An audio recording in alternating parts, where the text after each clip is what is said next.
9 for mortal men doomed to die. Greetings and well met, my friends. Yoistin here, and I hope you all are doing well, wherever you are in Middle-earth on this fine day. Today we will be discussing the 9 rings of men, the rings of the Nazgûl, or ring wraiths, what we know of their qualities and history.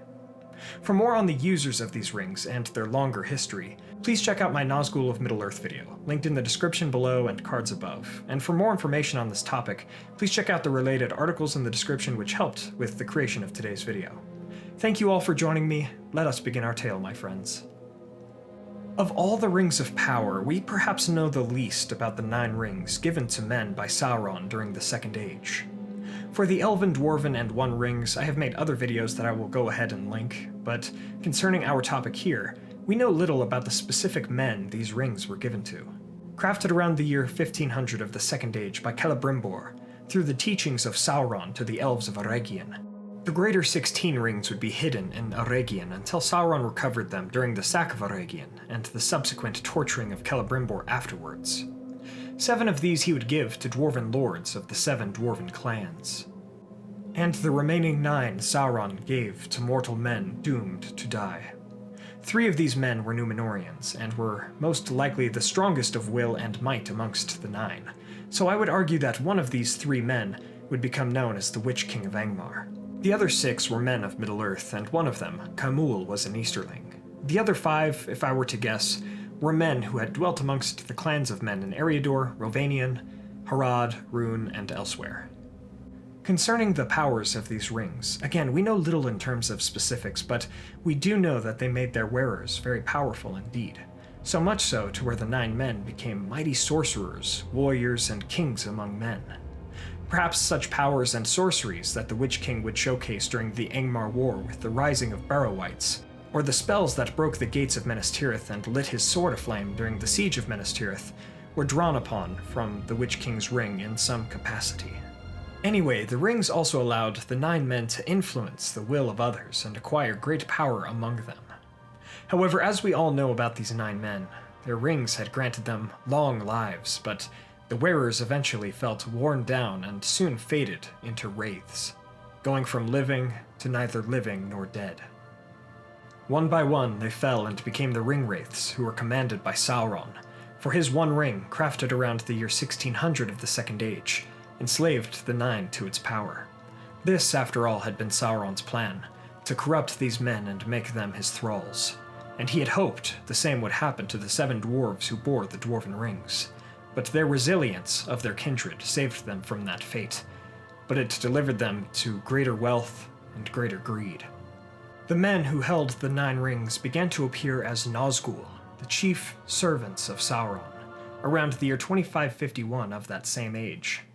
They became invisible to all except Sauron, the wearer of the One Ring, and those who had some other way to see into the Wraith world. As far as I know, these rings would never change hands, besides perhaps between the Nazgûl and Sauron, but I'll get back to that in a moment.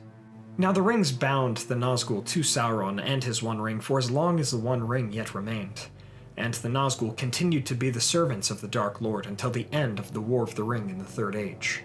However, what we do not know is who continuously held the 9 rings throughout the history of the late Second Age and Third Age. There are 2 possibilities here. Either, as Gandalf mentions during the Council of Elrond, quote, "The 9 the Nazgûl keep," end quote, or Sauron kept them after the Nazgûl had already fallen into his servitude.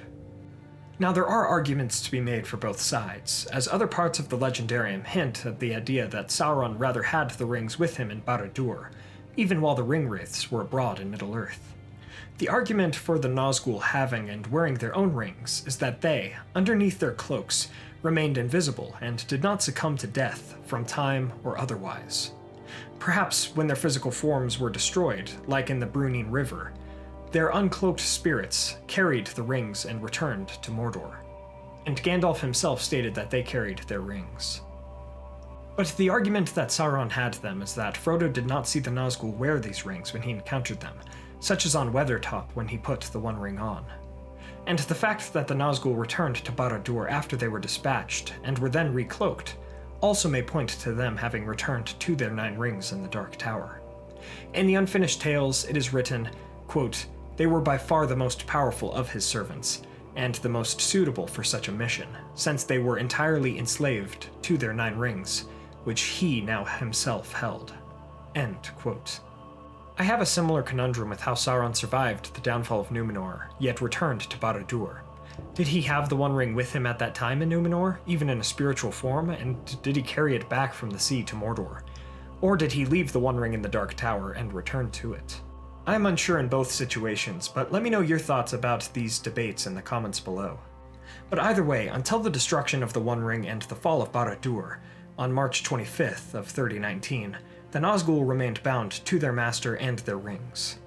But indeed, the Nazgûl were released, and properly slain, and their rings were either destroyed, came to be no more than petty jewelry, or they disappeared entirely in the grand world of Middle-earth after the destruction of the One Ring near the end of the Third Age. That is all we know of the evil 9 rings of power that were given to men by Sauron in the Second Age, and so we come to the end of our tale about the 9 rings of the Nazgûl. From the tale of the 9 rings of the Nazgûl, we see that those who seek to dominate and gain power often themselves become enslaved by the will of other more wicked and evil forces.